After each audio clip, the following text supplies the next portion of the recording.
IELTS. Writing an IELTS essay just for fun. I don't know why, but recently I've kind of wanted to tackle IELTS exams just for fun. And today I feel like writing an IELTS essay, so let's do it together.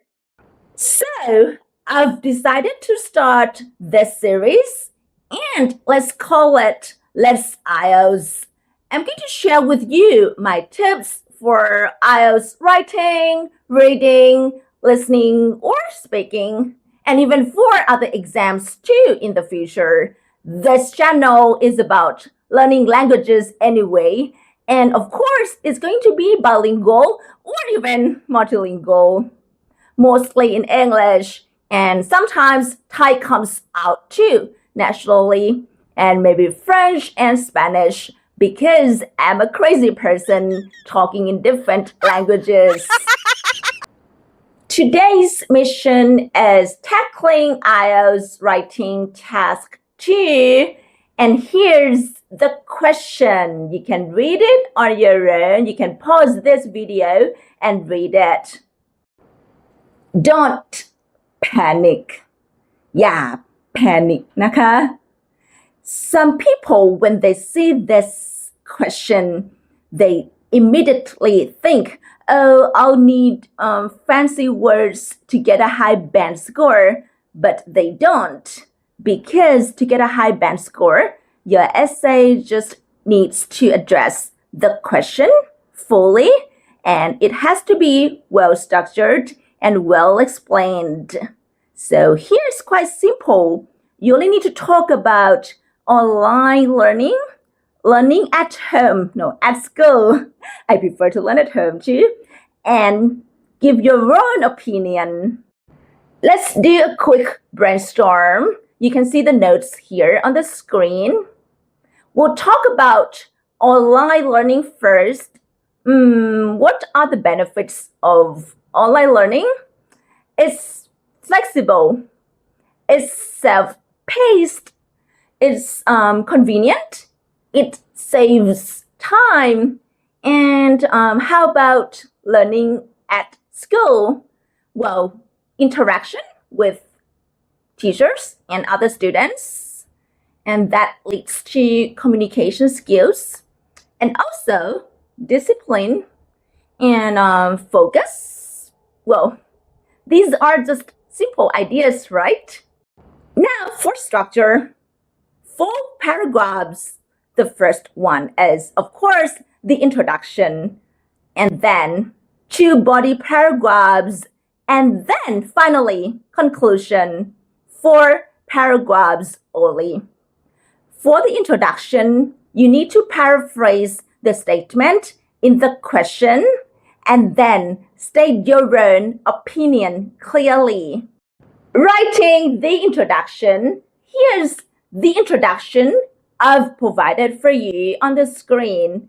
You can see that I've changed some words to reflect the same idea, but using my own words. Like, for example, instead of using think, like in the question, I use believe, and instead of using students as the subject of the first sentence, I've changed it to an action like studying at home, studying online, instead of students should study online from home.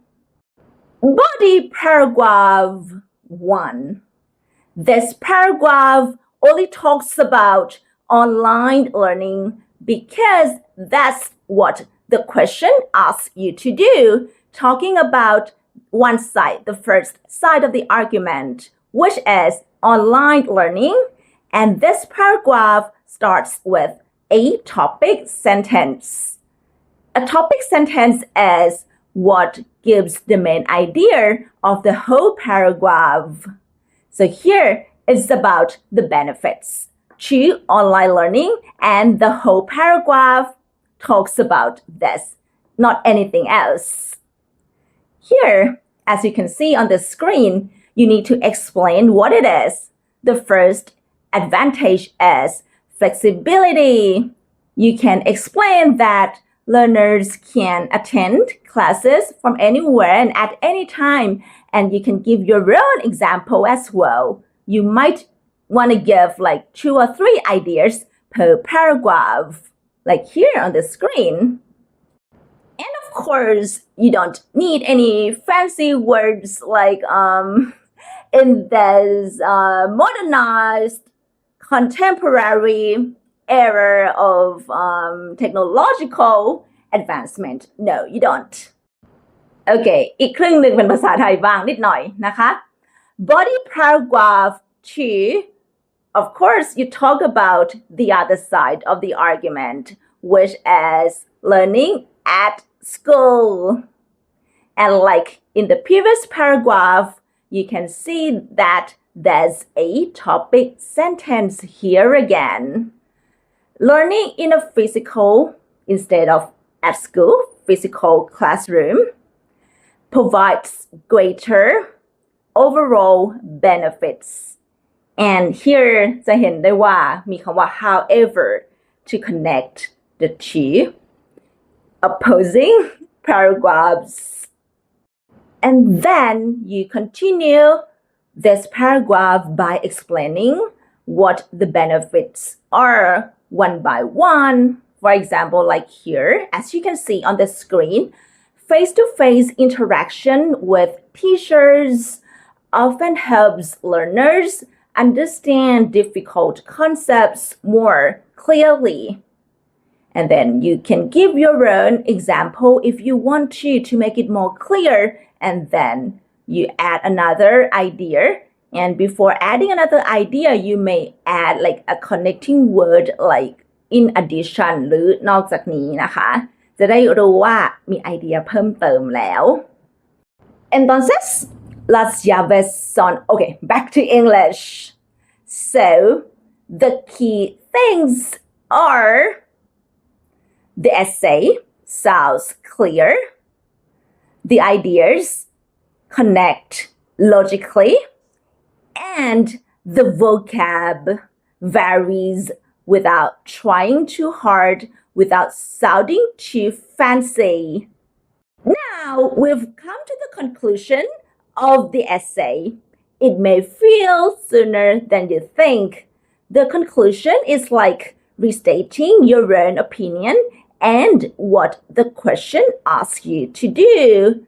So you need to talk about the 2 sides of the argument briefly and then state your own opinion over here. And for the conclusion, you may want to start it with a connecting word like in summary, in conclusion, like here in conclusion. So while online education instead of learning is flexible and convenient, so you acknowledge that it has its own merits. You or I believe that classroom-based learning instead of learning at school remains the better option. So here I make my own view clear. Finally, really finally, here's the full essay that we just wrote together here. And honestly, IELTS may sound a lot easier if you stop thinking like a textbook. All you need is just clear ideas, clear structure, and natural English. So ติดตามตอนต่อไปได้นะคะ Stay tuned for more videos like this.